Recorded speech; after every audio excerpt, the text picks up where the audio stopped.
I'm going to let you in on a real secret now, and this must go no further. Any of you who are listening to this on the DVD, you are pledged to silence. Stanley Martin Lieber, writer, editor. His dreams stifled by a boss devoid of vision. Then, one night, he's seized by all-consuming originality. Forsaking job security, he vents his creative spirit and revolutionizes an industry to become Stan Lee, the Comics Man.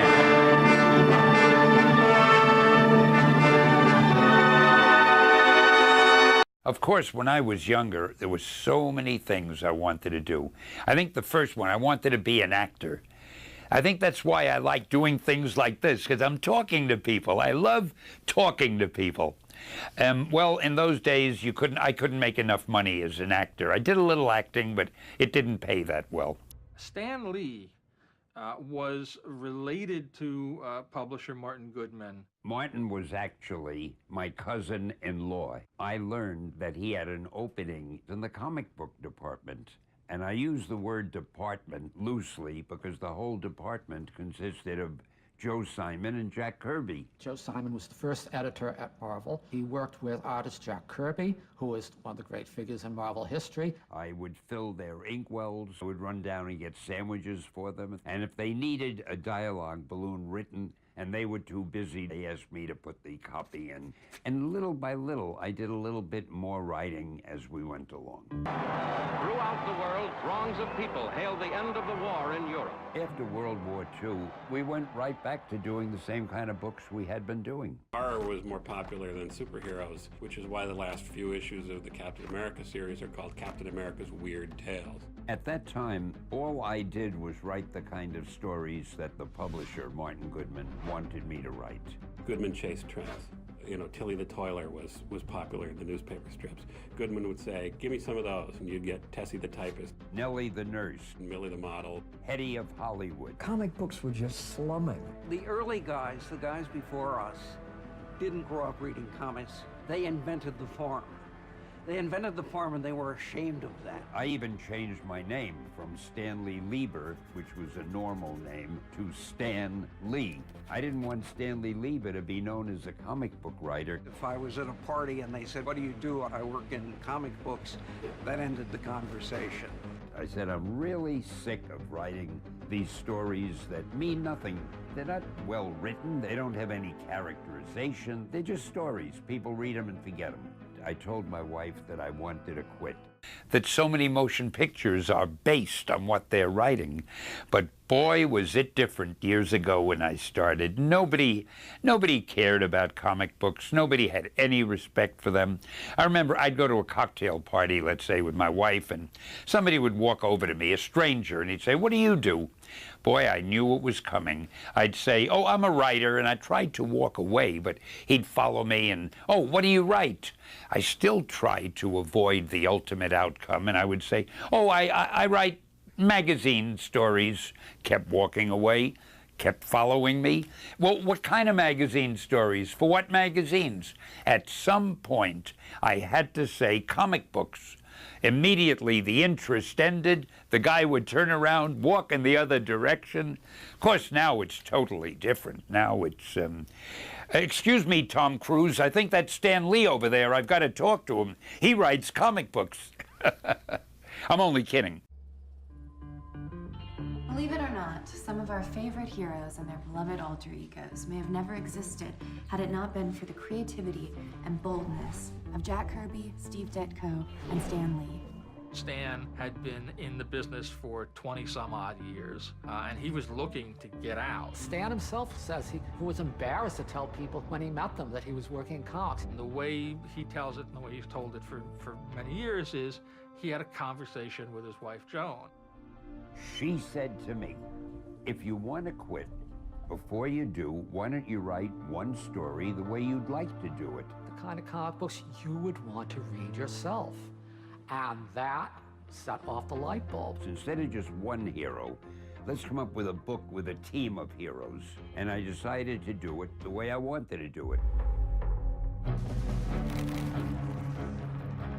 So Stan sat down with Jack Kirby. And Jack came up with the everyman designs of the characters. And they came up with the Fantastic Four. Fantastic Four is a really special story. It's about a family that was kind of bonded together by this insane, unique circumstance. You know, Doc Octopus, or Doc Ock, or Dr. Octopus, has always been one of my favorites for a number of reasons. One, I love nicknames. And by getting a guy called Octavius and then being able to nickname him Doc Octopus. See, he was a professor whose name was Otto Octavius. And when he taught his class, as students do, they gave him the nickname of Dr. Octopus instead of Octavius. Then I gave him the nickname, of course I gave him the student's nickname too, because I wrote the story. But after they nicknamed him Dr. Octopus, I called him Doc Ock, which is my own nickname of a nickname. And as I say, I love nicknames. Martin said, hey, these are doing well. Come up with another superhero. I figured I want to make him different than all the others. It would be fun to make him a teenager. And then, while I was thinking, I saw a fly on the wall. And I said, gee, wouldn't it be something if a superhero could stick to walls like an insect? What could I call him? Insect Man? Didn't sound dramatic. Fly Man? Didn't have it. Mosquito Man? And then I said Spider-Man. Spider-Man is in many ways the first teenage superhero. What Stan and Steve did was that Peter Parker put on a mask and became Spider-Man. But when the mask comes off, he still has all the problems of Peter Parker. The next ones that they came up with, Thor and Ant-Man. In the same month, thereafter, Iron Man, Doctor Strange, Sergeant Fury and his Howling Commandos, which would later beget Nick Fury, Agent of S.H.I.E.L.D. The Avengers. Brought a bunch of those characters together. The X-Men. Again, both coming out the same month. So much invention, so many home runs. Boom, boom, boom, boom, boom. Stan was basically writing everything.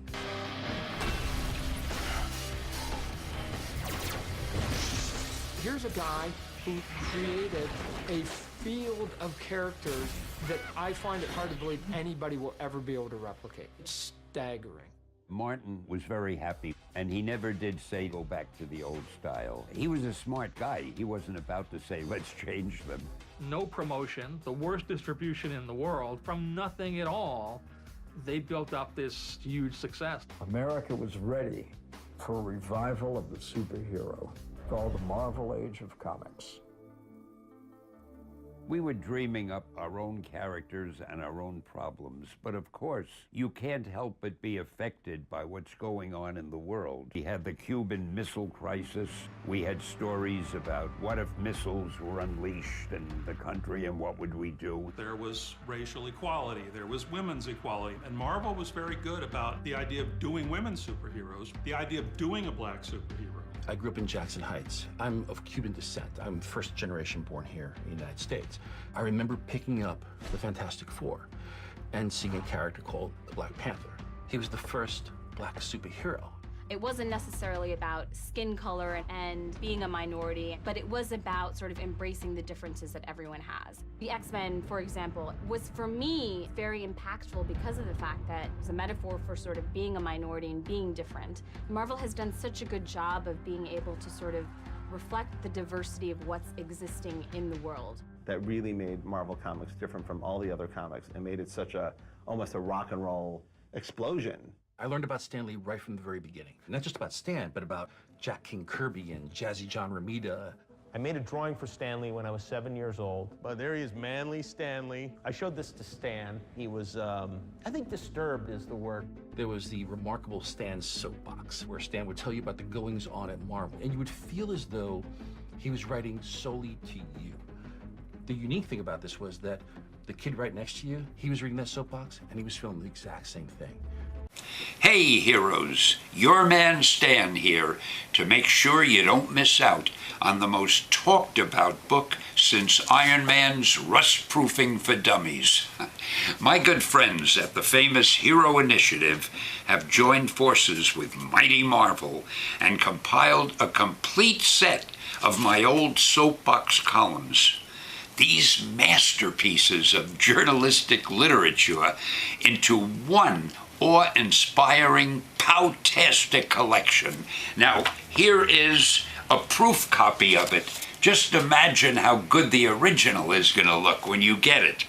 So, if you want to bring back great memories, or if you just want indisputable proof that I'm as corny a writer as some people say, starting November 19th, you've got to race to your favorite comic shop and latch onto a copy before they're sold out. And remember, every single penny the book brings in goes to a great charity, the famous Hero Initiative.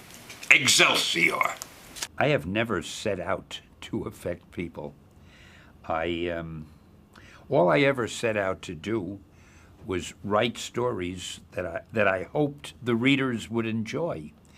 And in the beginning, the only thing I hoped was that they would enjoy the stories, therefore they would buy the books, therefore I would keep my job and not get fired, therefore I could keep paying the rent. And I mean, it was only years later that I would hear people say how much these stories might have affected them. But at the time of writing them, my only interest was just to write a good story, which hopefully would be well received by the readers. Do you think some men in some white coats will come along to take me away after this?